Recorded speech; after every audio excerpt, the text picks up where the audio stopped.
Hello everyone, Anime Lover here, and welcome to part 2 of What If Goku Had the Sharingan.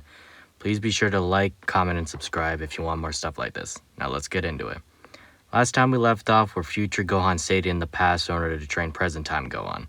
Everyone goes off to begin training, and Goku and future Gohan began to train Gohan. The 2 years pass as normal, and pretty soon, the androids show up. When they confront them, future Gohan is understandably confused. Wait, these aren't the androids. Who are these guys? Future Gohan would question who these people are as they introduce themselves as Dr. Gero and Android 19. Goku asks Future Gohan what he means, and then Future Gohan would explain that these aren't the androids from his timeline. Everyone is surprised to hear this, but nonetheless they still fight Dr. Gero. This time with Goku actually finishing off Android 19 without even having to use the sharingan. You see, since Future Gohan was there with them all, I feel like he would remind Goku to take the heart medicine so Goku never gets a heart attack and actually destroys Android 19. Dr. Gero, realizing how bad this is, immediately escapes. But as he does, Vegeta appears right in front of him. At first, Gero is confident enough to take him, but that was quickly put to an end when he saw Vegeta transform into a Super Saiyan.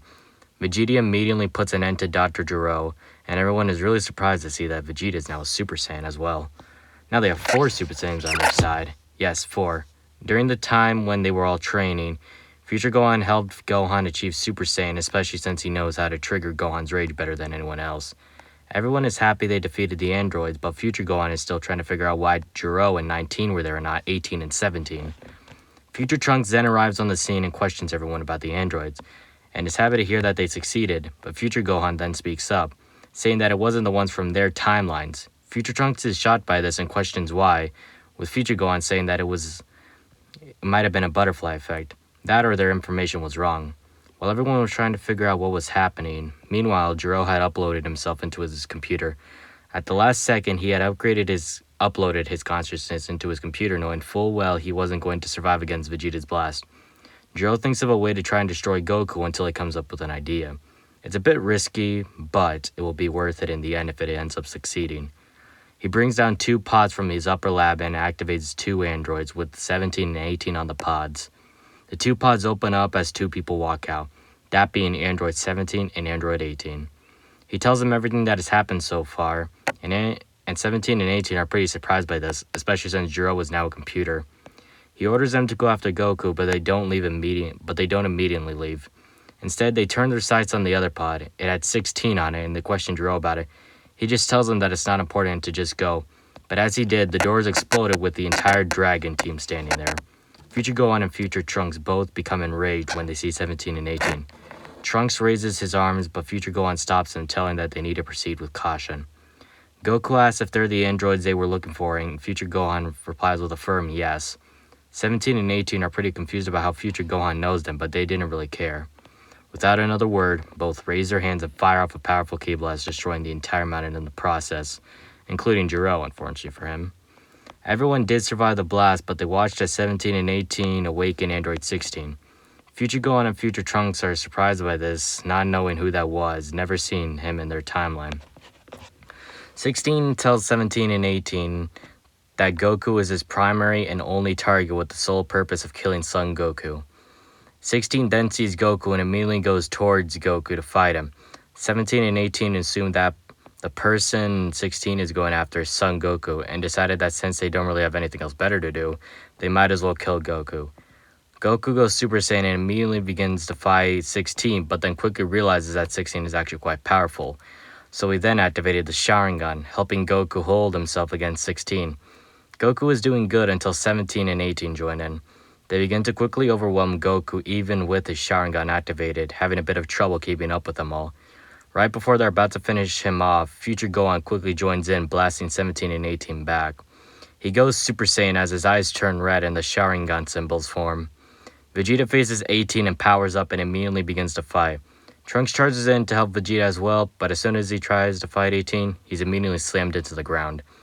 Future Gohan, Vegeta, and Goku are doing their best to try and take them on. Future Gohan and Goku push 16 and 17 back while Vegeta's arms gets broken again, but he did do some damage. Goku and Future Gohan are about to finish off when a giant blast was made, surprising everyone.